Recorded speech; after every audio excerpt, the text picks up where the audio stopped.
آپ نے دیکھا نہیں فلسطین میں سپر پاوریں ایک طرف ہیں، دنیا کی سپر پاور ہے امریکہ، سپر پاور ہے جاپان، سپر پاور ہے فرانس. اللہ اکبر. سیدنا بلال رضی اللہ تعالیٰ عنہ گھر پہنچے، مکے میں تھے، روزانہ مار کھا کے آتے تھے بازار سے. رات کو شام کو جب گھر پہنچے تو اماں نے کہا بلال میرے بچے ہم لوگ مکہ چھوڑ کے جائیں گے، کہیں اور جائیں گے. بڑے حیران ہوئے.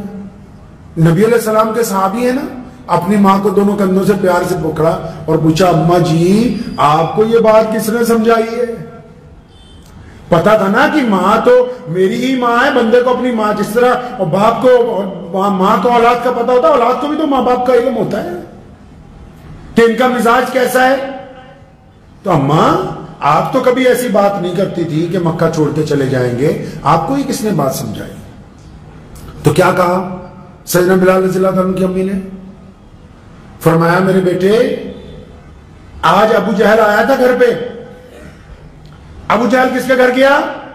سیدنا بلال رضی اللہ تعالیٰ عنہ کے.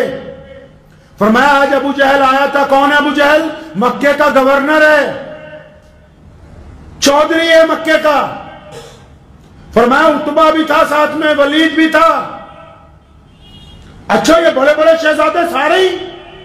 اماں یہ تو ہمیں انسان بھی نہیں سمجھتے، یہ تو کہتے ہیں بلال کالا ہے، بلال حبشی ہے، بلال کے موٹے موٹے ہونٹ ہیں، بلال کو تو اختیار نہیں کہ ہمارے برابر سے چل کے نکل جائے اس پگڈنڈی کے اوپر جس پر ہم چلتے ہیں. اماں یہ سب لوگ ہماری جھونپڑی پر آئے تھے؟ ہاں بیٹا یہ سب لوگ ہماری جھونپڑی کے دروازے پہ آئے اور انہوں نے آ کے آج مجھ سے درخواست کی ہے. کیا کی ہے؟ آج دھمکی نہیں دی، دھمکیاں تو کئی سال سے دے رہے تھے، آج آ کے درخواست دی ہے کہ اپنے بیٹے کو لے کے یہاں سے چلے جا. یہ روز سڑکوں پہ محمد رسول اللہ کا نام لیتا ہے، ہم تو پریشان ہو گئے اس کو مار مار کے، یہ تھکتا ہی نہیں، بس تو اسے مکے سے لے جا. حضرت بلال نے اپنی ماں کو کندھوں سے پکڑا. فرمایا اماں جی اللہ اکبر، اس کا مطلب کہ ابو جہل نے، ان مشرکین نے ہماری طاقت کو تسلیم کر لیا ہے.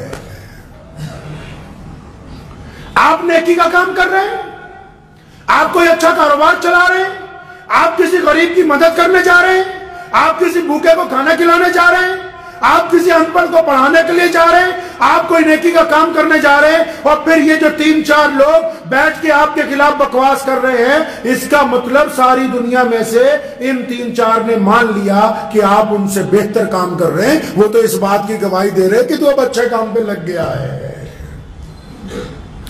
آپ کو کس نے کہا کہ آپ اپنا دل چھوڑ دیں؟ مخالفت بھی تو اسی کی ہوگی جس میں کوئی بات ہوگی کائنات میں. جہاں سے سورج نکلتا ہے، جہاں ڈوبتا ہے، پوری دنیا میں جو بڑے بڑے، آپ فرانس میں جائیں،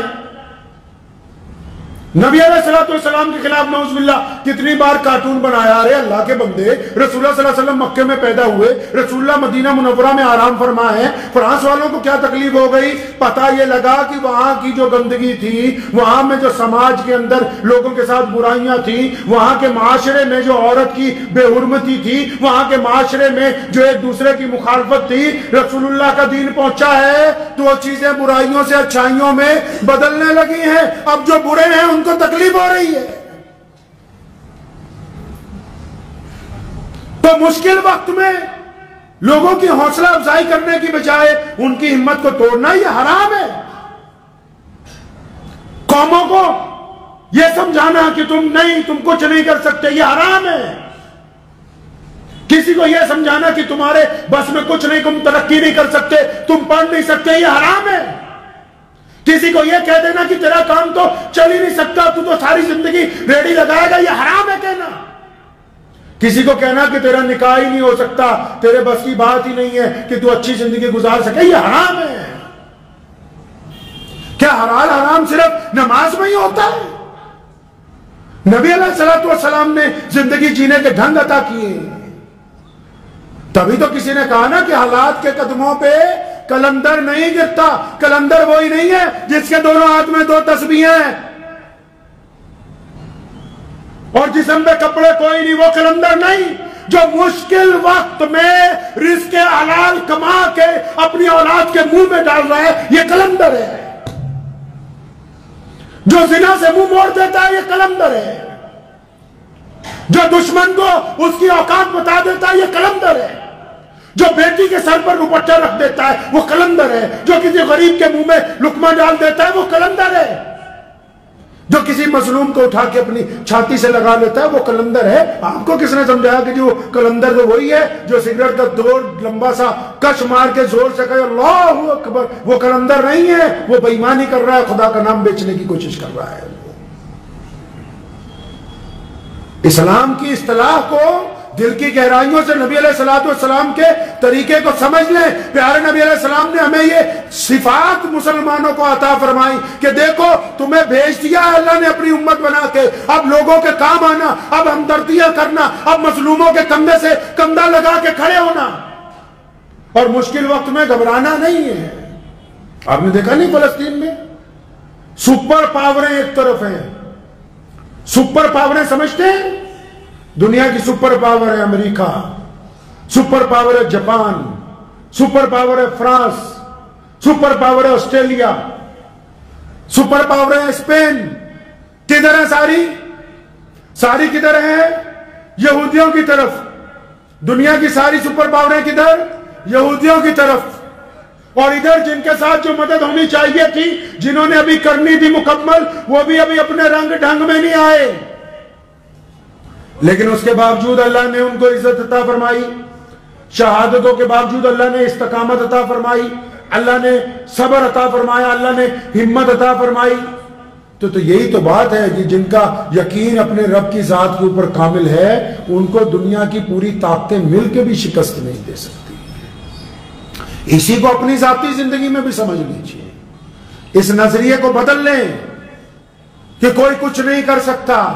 اللہ نے آپ کو عقل دی ہے، تعلیم حاصل کیجئے، عقل دی ہے بہترین کاروبار کیجئے، عقل دی ہے مظلوموں کا ساتھ دیجئے، لوگوں کے سامنے پیارے نبی صلی اللہ علیہ وسلم کی تعلیمات کو واضح کیجئے۔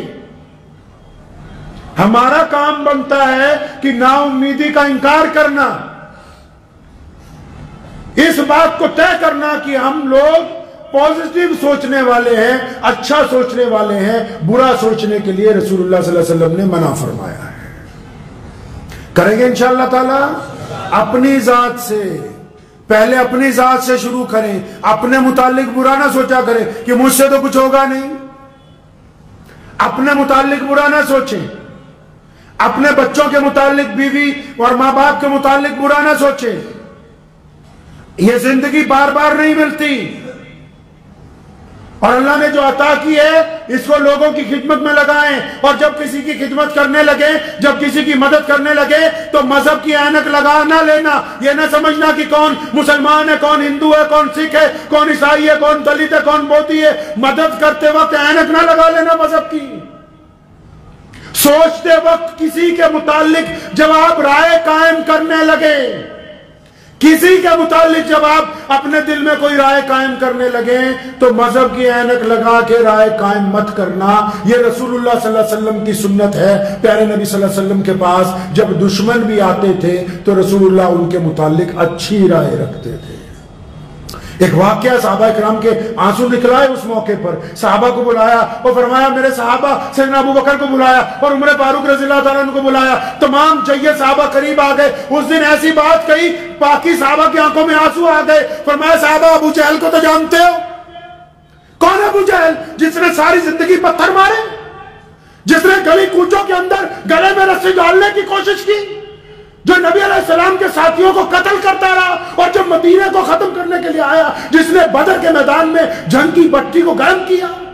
کون ابو جہل؟ جس نے بیت اللہ میں جانے نہیں دیا، جس نے کبھی علیہ اعلان نماز نہیں پڑھنے دی، جو نعوذ باللہ روزانہ کہتا تھا نعوذ باللہ من ذالک نقل کفر کفر نہ باشد کہ میں محمد رسول اللہ کی جان کا دشمن ہوں۔ فرمایا صحابہ کو کہ سنو ابو جہل کو تو جانتے ہو؟ یا رسول اللہ کون نہیں جانتا اس دشمن کو؟ فرمایا اس کا بیٹا اکرمہ آ رہا ہے ایمان قبول کرنے، تمہیں اللہ کا واسطہ ہے اس کو تانا مت دینا۔